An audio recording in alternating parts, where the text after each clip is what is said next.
Right, you're watching TVC Breakfast. It's time for us to see the headlines across Nigerian newspapers. And to make sense of the headlines this morning, I have my regulars on a Thursday like this. Dr. Ekere is here, lecturer at the University of Lagos. It's good to have you join me. Thank you Good so morning. much. Good morning. Great. And I have journalist Odufowokan here with me as well. Dari, good morning. Good morning. Good to see you. It's a pleasure. Great. Now let's begin with the Punch newspaper. Punch newspaper says, Erufai, other APC governors lose out. Buni meets Buhari, returns today. The APC chair Pali's president in UK returns from Dubai trip, cancels NEC meeting. Party may die if crisis continues, Buhari warns and directs the DSS police to provide cover. Okay, that's is on the front page of the Punch newspaper. The Guardian is next. APC crisis. Buhari takes charge, pushes back governors. All right, affirms Yobe governor as CECPC chair, March 26 convention. Buni meets president in London, set to return, and party cancels today's NEC meeting as Yari, Akume, others pick chairmanship forms. All right, all that on the front page of the Guardian newspaper. Nigerian Tribune is next. APC crisis is the focus here. Buhari backs Buni, warns governors, NEC meeting cancelled. Buni returns after meeting with Buhari in London. Tinubu meets APC Senate, reps caucuses over presidential aspiration. Okay, all that on the front page of the Nigerian Tribune. Then let's move to the Vanguard newspaper. Vanguard says APC, Buhari fires Bello, says Buni to conduct convention. Niger Governor Sani Bello asked as CECPC acting chairman as Buhari warns APC governors against unguarded utterances. Says Buni must conduct March 26 convention. Buni returns, cancels NEC meeting fixed for today. A party sticks to zoning formula as Yari Adamu tangle. You know, so many other headlines across the newspapers there. And let's go to the Nation newspaper. Buhari to APC governors. Buni remains party chair. The president insists on March 26 convention date. Yobe governor back, cancels NEC meeting. All right, that's the Nation newspaper. Then let's go to the Leadership.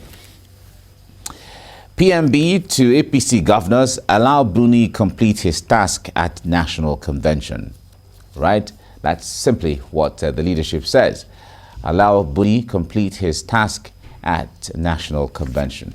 News Direct is the next one now. Nigerian News Direct says Buni's reinstatement. Buhari writes progressive governors, warns against divisive conduct. Says party risks ultimate implosion, non-existence. As Buni cancels APC NEC meeting slated for today. Okay, that's News Direct. Blueprint newspaper is next. APC leadership crisis. Buhari wields the big stick, orders governors to leave Buni alone. Buhari wields the big stick, orders governors to leave Buni alone. That's the Blueprint newspaper there. All right. And then this day is next, and it says, in letter to Bagudu, Buhari directs return to status quo ante in APC. I hold no grudge against anyone, declares Yobe governor. President says Buni be allowed to conduct convention plans, warns governors to cease fire, stop further acts that can divide the party. CECPC cancels NEC meeting scheduled for today. All that on the front page of this day newspaper. First News now says PDP primaries likely in May. Right, PDP primaries likely in May. That's what First News has there. And then from there, let's go to Daily Sun. PDP to pick presidential candidates on May 29. Aspirants to pay 40 million naira, Goba 21 million naira for nomination forms. Party to decide on zoning in 2 weeks. Okay, that's what the Daily Sun has. So presidential aspirants will pick forms for 40 million naira. And for governors, it's 21 million naira for nomination forms. Okay. All right, this Nigeria is the next we're looking at now. Carries extradition. Federal government processes a U.S. request. It's premature to conclude he was exonerated. Malami is saying this. Considers other options on the Electoral Act amendment request to National Assembly. This Nigeria, right? National economy is next now. And lack of emergency backup. Reasons for Nigeria's current grade collapse. Lack of emergency backup, right? And that's a reason for Nigeria's recurrent grade collapse. Okay, we'll still talk about this grade collapse today. I don't know if Dari or Dr. Ekere have constant light electricity supply in their homes. Daily Trust is next, and the businesses struggle for survival as diesel price soars. Cost of production unbearable. Manufacturers are saying this. Job losses loom. Okay, all that on the front page of Daily Trust. Business Day is the last one we're looking at now. Petrol imports doubled to 3.96 trillion in 1 year. Okay, petrol imports doubled to 3.96 trillion naira in 1 year. And if you see a breakdown of the cost of a liter of petrol around Nigeria and her neighboring countries, you see it's stated down there, incentive for smuggling, a petrol price gulf between Nigeria and neighbors. So while we're seeing it as 160, 62, 65, 67 in Nigeria, Benin Republic, from the figures there on the front page of Business Day, has 419 naira per liter in Benin Republic, 353 naira in Togo, 502 naira in Ghana, 406 naira in Niger Republic, 360 naira in Chad, and 438 naira per liter in Cameroon. So if you see that and you hear of some sharp practices where some Nigerians are looking forward to smuggling the petrol to sell in neighboring countries, you might want to see reasons why. But one would say, why would some people analyze the justification for increment in petrol price considering what neighboring countries are, but others say Nigeria, we produce oil, we have it, so why should it be that expensive? All right, all this, all the issues that people are talking about concerning this.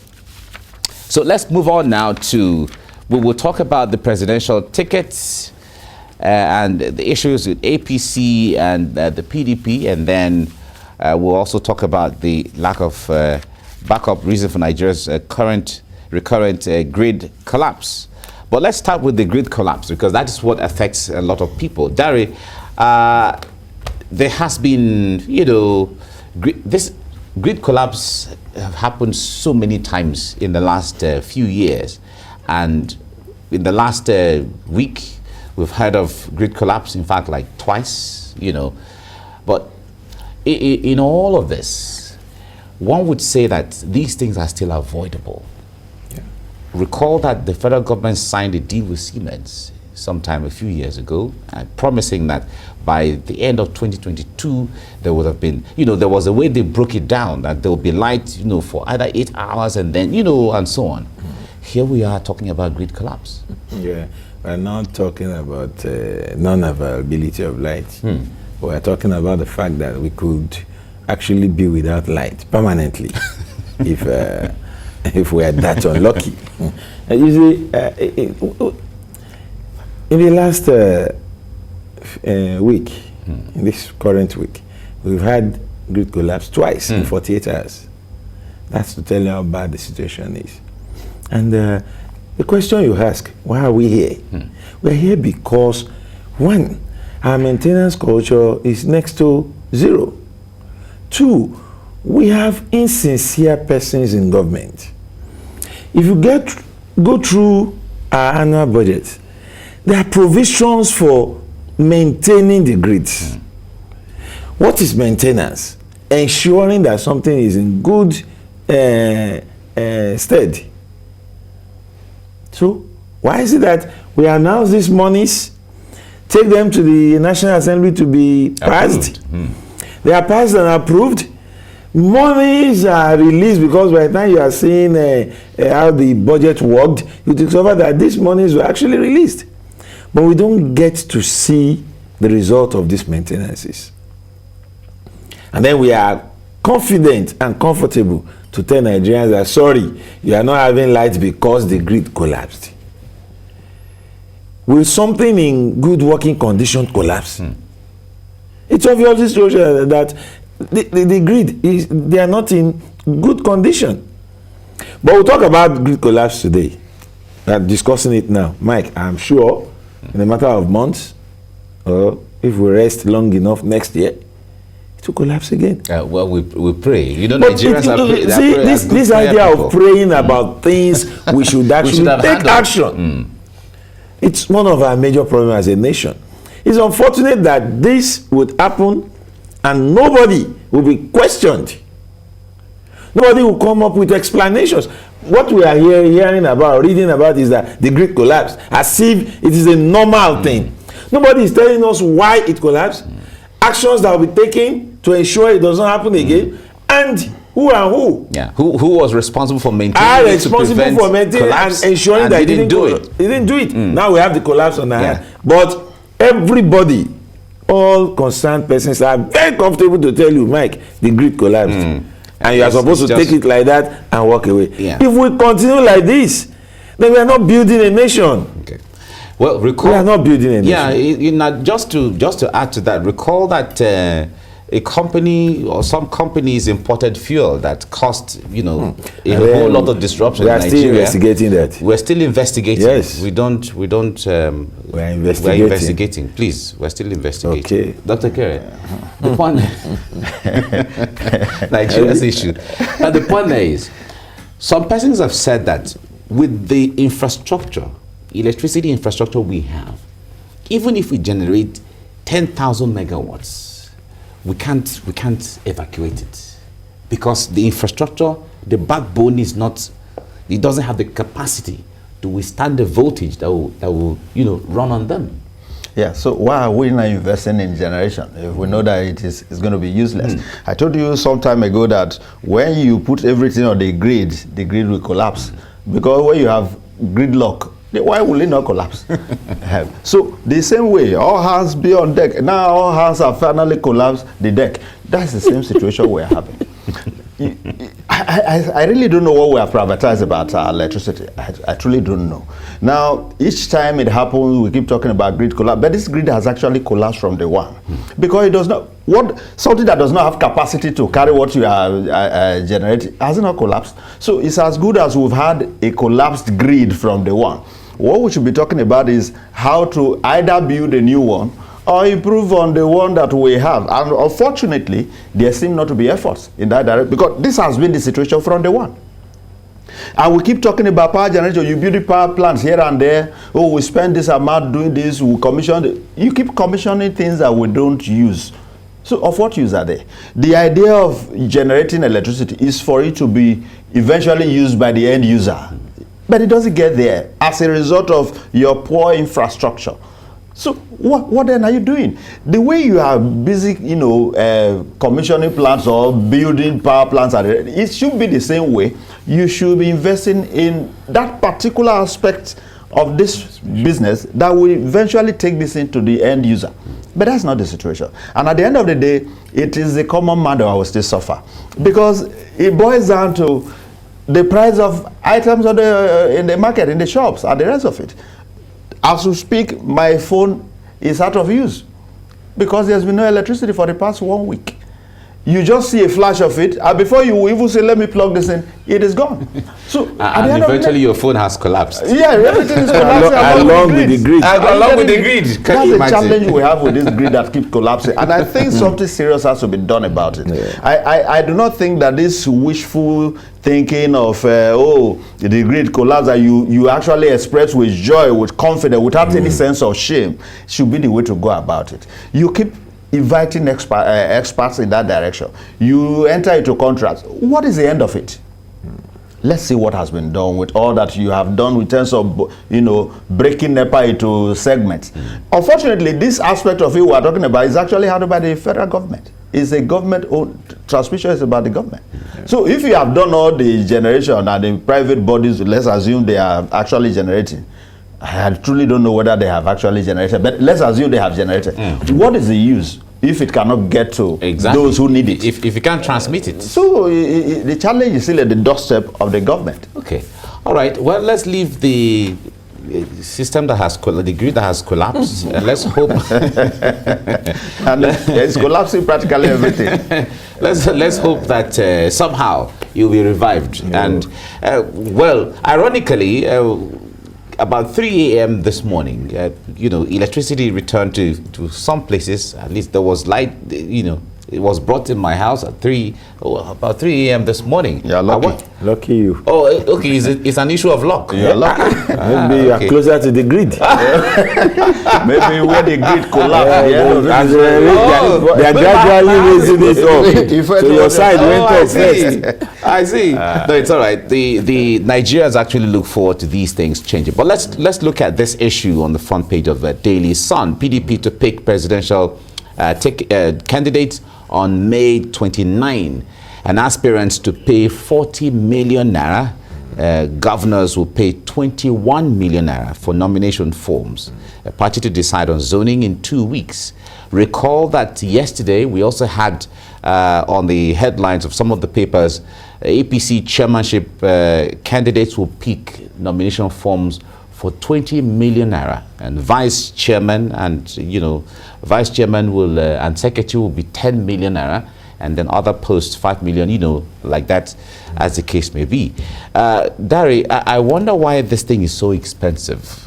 The point there is whether the forms are imported, or they are gold plated, or they are why is the form so expensive? I won't join you in such description, because I already noted that even from your introduction, you didn't add only to the money. Oh, okay, sorry. Only 40 million naira only. Yes. You didn't add only. Okay. It shows your bias. So you see, trying to find out why the forms are expensive is akin to finding out why the grids are collapsing. There are so many unanswered questions already in Nigeria that I have come to the conclusion of not asking more. This is a country where we recently passed the bill, not too young to run. Youngsters, women, people living with disabilities, name it, should come into politics. Minorities generally. Come into politics. Politics is not for the rich alone. Politics is not for the elites. We mouth these things, and at the slightest opportunity, our actions, our body language, and our body perfumes go against these things we are saying. You want the youths to join in participating, contest for any election, but they will pay 20 million. Let's assume, without conceding, that we won't have a youth. We are assuming, because this is Nigeria, we will not have a youth contesting for the presidency. So 40 million is out of it. But if a youth must contest for the office of the governor, 21 million in PDP. And then a youth who wants to be party chairman will cover 20 million in APC. Even if you want to be the representative of people living with disability in our political party, you must fetch 5 million naira. Youth leader of the party, 5 million naira. Are we encouraging these people, these classes of people, to participate? We just mouthed giving more women seats as if we are going to allocate. We have 30% women in the National Assembly. This is how we intend to go about it. They must fetch this huge amount of money to participate. Then we talk about politics not being monetized. We talk about our politics not being for money bags. How else are we going to announce to the world that, look, if you want to be in politics in Nigeria, go get money? And, Mike, if you ask people to pay this much, and somebody goes to a bank to borrow this money using his father's house or whatever as collateral, tell me what will be the first thing he will be looking for when he gets elected into office? And because this, when you pay this money, it's not a guarantee you're going That to you win. win, assuming without considering that you even win now. Isn't this what you find out to pay back first? Yes, that is a question I wanted to ask. I don't know whether our political parties are... That is the question I wanted to ask Dr. Ekere. The point there is, you're paying this, imagine 40 million naira. And if you have, let us assume that you're going to pay 40 million naira as just to buy the form.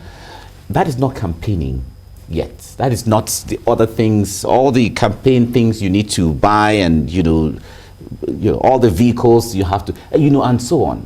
So it means there are people who, in fact, there is a category of people that cannot contest for the presidency of the country, especially in some of the political parties.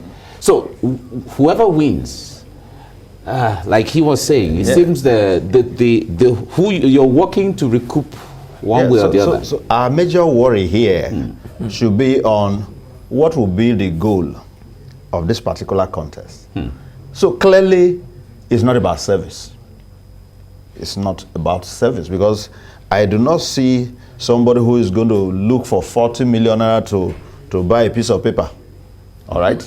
Then write his name, write his age, write his town or whatever. I say, yeah, this paper is worth 40 million naira because I want to go and serve my people. So you can see from the one that what we're out for, and that is the nature of politics again, and the same way with democracy, where we blow all these things as if once you practice this system, development has come. It becomes a huge challenge. I think this thing needs to be protested by the populace, because from this one, and the worst part of it is that you see find some cabals that will even take more than this, and you must get their blessings for you to even move ahead, because it's about party primaries. You need to secure the ticket of the primary, and there are some persons that are like what I can call not just demo, they are like deities. All right, that like you must consult. The principalities and in fact, you must consult them for you to do anything at all. So to pay 40 million just for that paper first, you can imagine what we equally go into all those areas. Then you now talk about campaign, go around the country to campaign. And you're going to fly many of the... Obviously, obviously, because they can't go, but they have made the roads impossible for them to pass, because they know they dare not go there. A lot of them will miss. So they won't go there. Now, at the time you finish with all this, what is left? The first thing you are going to do when you get there is to recover this money with the interest, then the benefits. Because at the time you recover the money, you are going to get interest. Perhaps you took a loan somewhere. Then the gain, what time do you have for the people? So you can see how from day one this thing is structured in such a way that service is out of it completely. So to begin to think that one president is going to be better than the other is, for me, a joke, a very huge joke. The same scenario is going to play out, because nobody wastes this kind. It's a waste as far as I'm concerned. A huge waste. No, if all that you are going to do is to serve, I expect that the parties should even make this form free. Yeah, maybe the material they're using to print that form. Dr. Ekere, don't underrate. It's possible that form they are printing. Yeah, it's not printed here. It's not printed here, and the materials are very expensive. I think so too. I think so, really. That's why it's that expensive. Unfortunately, we have Shomolu is all about printing. They didn't go there at all. Dr. Dan, Dr. Ekere don't reduce this contest to this form roadside. Challenge, honestly. Why are we like this? It's just sad, Mike, that this is the time for us to speak up, but we are not speaking up. Honestly, if Nigerians agree that forms should be sold at 40 million, then we are agreeing that politicians should go in and steal money. Yeah, but we are consenting. And you are saying that some people are not too young to run. Obviously, you have just told us that they are too poor to run. It's all right. Anyway, we have to end it here. In all of this, they will say the political parties have the powers to do that's within the power of the political parties. But the interest should be the people. It's all right. Thank you very much, Dr. Ekere, for coming on the program. Thank you. Thank you very much. Pleasure. Thank you. Dr. Odufowokan, thank you very much for coming. Thank you. Great.